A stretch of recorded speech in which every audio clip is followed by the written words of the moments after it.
Hey, how's it going, guys? Thank you for joining me on this week's episode of The Real Deal. It's good to be back. I took a little vacation with the family last week. We went to visit my family's home state of Guadalajara. Well, the state is Jalisco, the city is Guadalajara.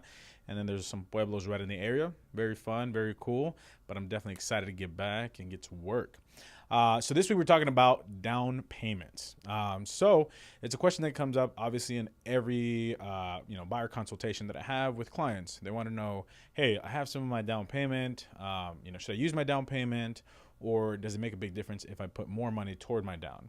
And I'll kind of give you guys a difference of what it looks like when you provide your own down payment versus down payment assistance, and then of course the difference when you add a little bit extra toward your down. I'll definitely tell you that it doesn't make a whole lot of sense to put any more money down. That money's better used, left in your pocket for upgrades or some cool furniture. So let's just start off for typical price right now, $250. So we'll use that as an example.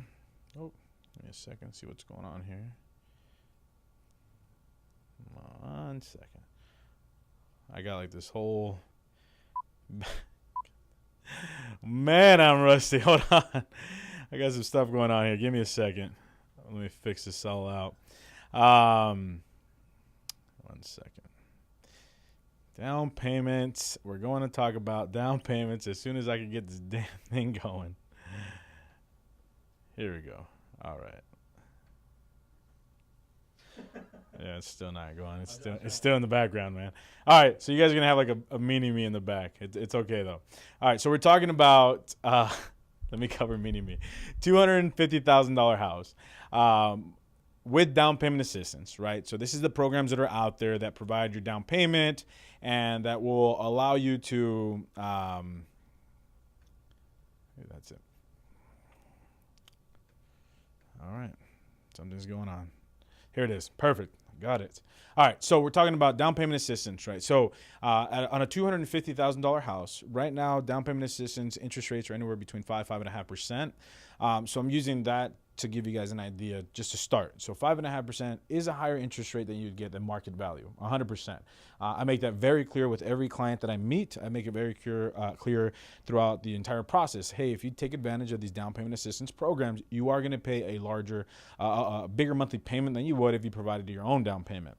A lot of clients like that. They're like, hey, it's cool. I get to save that money. For a $250,000 house using standard FHA, your down payment's close to $9,000. So a lot of people will just save that money and they'll take the higher monthly payment. Other people aren't like that. Some clients prefer to have the absolute lowest monthly payment that they can get. So they choose to provide their own down payment. They have some money, some savings, and their monthly payment obviously ends up being lower. So just to give you an example, right now, $250,000 house, getting your full down payment covered. This is about what you would expect to pay with a house that has a $50 HOA, average taxes, average interest rate for down payment assistance, about $1,760 a month. Now, rates are really low right now. For if you have, let's say, a 700 plus credit score, you can probably get into a low fours. For now, let's just use 4.25. That's pretty realistic. So as you can see, the monthly payment does drop about $130, $140 a month. So now we have somebody that's purchasing a house with their own down payment, so they're able to take advantage of their great credit score. Now, sometimes if the credit that you have is in the 660s, the difference between the 660 and using down payment assistance, it's really not going to be that big of a difference. Right now, it made a bigger impact because I'm using somebody that has about a 700 credit score. So for this person, it's a much tougher decision. Should I use down payment assistance? Should I not? Because there's a bigger gap. But for somebody that has like a 660 score, the difference in the interest rate isn't going to be much. It's probably going to be like $50-$60 a month. So at that point, then it's okay. It's a harder choice because it's an easier choice because it's not that much of a difference on your monthly payment and you're getting that down payment assistance, right? So now we're talking about somebody that's putting their own down payment with great credit, 700 plus.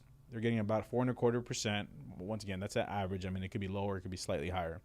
So they're putting $8,750 toward their payment. But let's say they have 15 grand saved up. They're like, hey, you know what? I want to go in with as much as I can to reduce my monthly payment. So let's see what that does. That's nearly double your down payment. It's not going to do much to your monthly payment though. So right now we're at $1,578. Let's say you wanted to do $15,000. your monthly payment dropped $30, $34.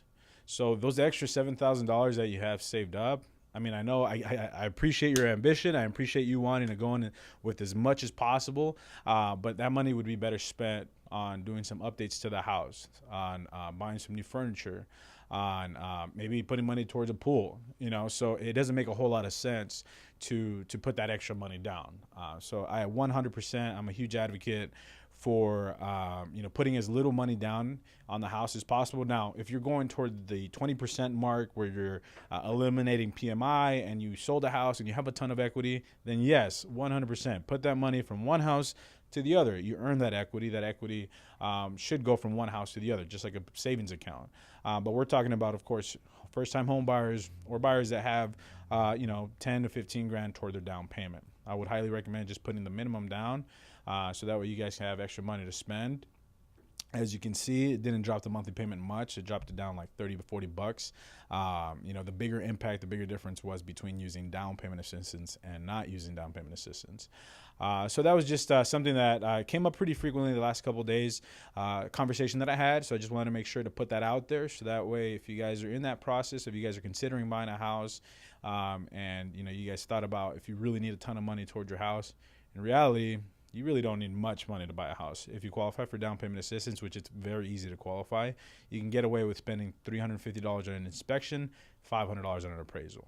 If you are going to use your own down payment, then you just add in your 3.5% for your down payment, but nothing more than that. You don't need to put more than that unless you want to reduce your monthly payment.